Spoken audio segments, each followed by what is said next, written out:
See, when the economy gets sluggish, I think IT has a bigger role to play.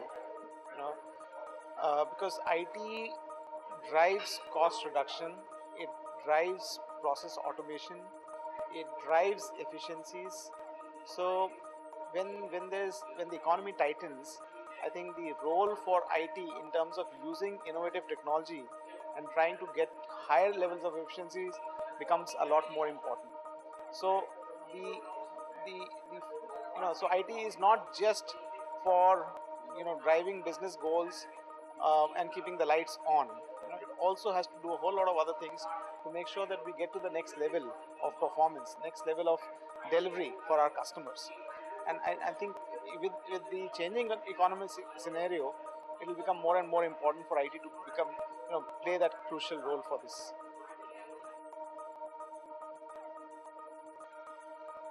So you're talking about big data, you're talking about machine to machine, BYOD, talking about cloud, virtualization. This entire gamut of technologies is kind of slowly coming in, and it is heading towards some state of consumerization. And I think all of these technologies will have a huge role to play in how companies shape up their deliveries, how the delivery mechanism. So all of these technologies will be very, very vital for the future.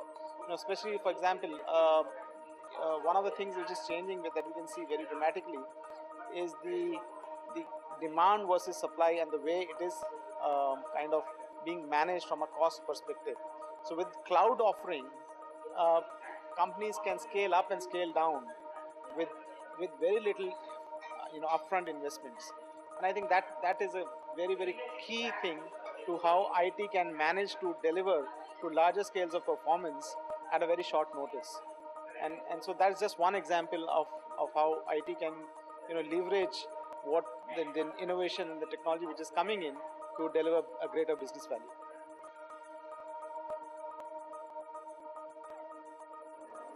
See, do more with less has been a common theme. It's nothing new.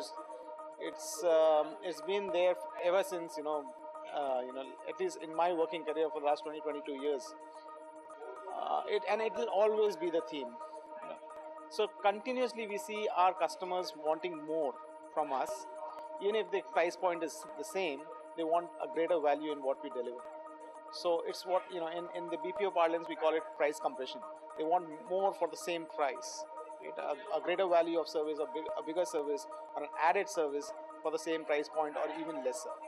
So I guess that is always going to remain, and the only way to beat it is to use technology to the fullest, to use innovation through technology, and trying to get to higher levels of process automation, to do things differently, so that you have less manpower involved, and integrated systems, um, virtualized environments, consolidation, and stuff like that. So only that can help in trying to be able to do more with less resources. So the architecture will continuously evolve. It will continuously change. What we plan for is kind of a roadmap, but every year or every quarter, every 6 months, the roadmap has to be revisited to see, are we on the right track? What else is coming into this world? What are the other technologies coming in? What are other companies doing? What is our competition doing? What is the customer asking? So looking at all of that, the model has to change, and it has to evolve and grow continuously. So I think if I look at large scale architecture, I don't think we are going to make sweeping changes overnight. But yes, for example, green energy, or using less of uh, energy, taking care of the carbon footprint, that is now becoming more and more important, not just from a cost perspective, but also from being in an environment where our future generations won't curse us. So I think that is taking importance as we see, and and companies will have to restructure their architecture, their strategy, the way they handle the data centers, the way they set up, etc. All of that will have to come into play. So every component which consumes power will have to be kind of thought through in the first place, then measured, monitored, and made sure that it's run very efficiently.